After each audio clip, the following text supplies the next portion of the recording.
Cadwell Park, probably one of the most technical and challenging circuits in the UK. Now, it was built in 1932 and completely remapped in 1962 and earned the nickname the Mini Nürburgring. Now, we're here today to take part in a track day, which basically gives guys the experience of high-powered machines but in a very safe and controlled environment. Our host for today is TrackSense. They've been doing this for about 5 years, very experienced, and the day starts with a briefing. Good morning, everybody. Welcome to Cadwell. At this type of event, it brings together riders of different abilities. Track days give riders the chance of using their own bikes to improve skills. I was fortunate enough to have my own personal instructor, Ian Cobby. Now, Cobby's been racing for 13 years on the British and international circuit, so he's got a fantastic pedigree. I'm going to pick his brains today to find out just as much as I possibly can. Cobby, this is obviously the bike I'm going to be riding today. Is it different from standard? It's basically a Suzuki GSX-R 600, which is a road bike. It differs very slightly. It's got fiberglass bodywork. It's got a different exhaust cam, which is not for road use, just so it sounds a bit fruitier. Sticky tyres, which are like fast road riding or track tyres, and that's it, basically it's standard. Now, for me personally, obviously, you're going to guide me through and we're hopefully going to improve the speed, and you're going to be able to give me tips on where I can improve speed-wise on the circuit. Is that sort of how for me the day will go as well? You're going to get tips on everything from your lines entering a corner, exiting a corner. How you sit on the bike makes a big difference. Tucked in, elbows in, toes turned in, you know, trying to make yourself as small as possible. The smaller the frontal area of the bike, the faster it's going to go. We can move on from that to looking where you're going to overtake people, you know, how one corner, the exit of one corner leads on to the entry of another, and how you have to be smooth really. To go fast on track, you have to be very smooth. Great. Well, we're all kitted, so should we go and have a go and see what I can end up doing on the bike? Right, okay. Lovely.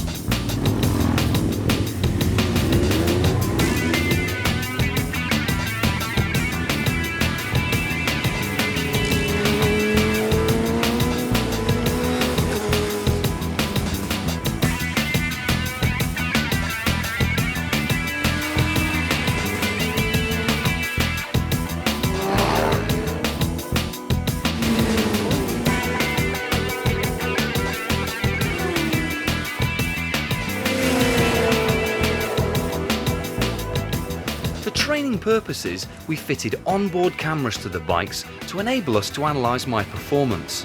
Cobby's on bike number 2, and I was in hot pursuit, bike number 1. Cobby, can you talk me through it? Yeah, sure. Right, here we are. This is the first lap proper. The tyres are warm and we're getting into it now. Into Hall Bends here, what we need to do is clip every curb through here to have as straight a line as we can through there. You're just missing that one, which is bringing you out in the wrong spot really, over the rise. Top hairpin.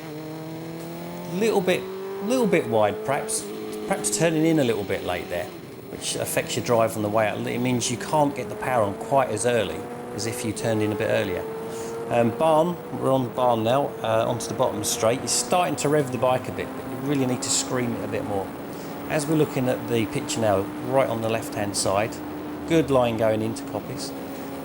Perhaps you slowed down a lot there. I think you might have had a big dab of brake. Really, the gravity of the hill, because it's a big hill going up, would have slowed the bike enough. You basically need to hang out very wide all the way into Charlie's 1 and Charlie's 2. It's a strange turn because you can't see the apex till you're already on it. So it's just about confidence and a bit more experience on the track. The line coming into park turns great here in exactly the right spot. You do leave yourself open to people stuffing up the inside.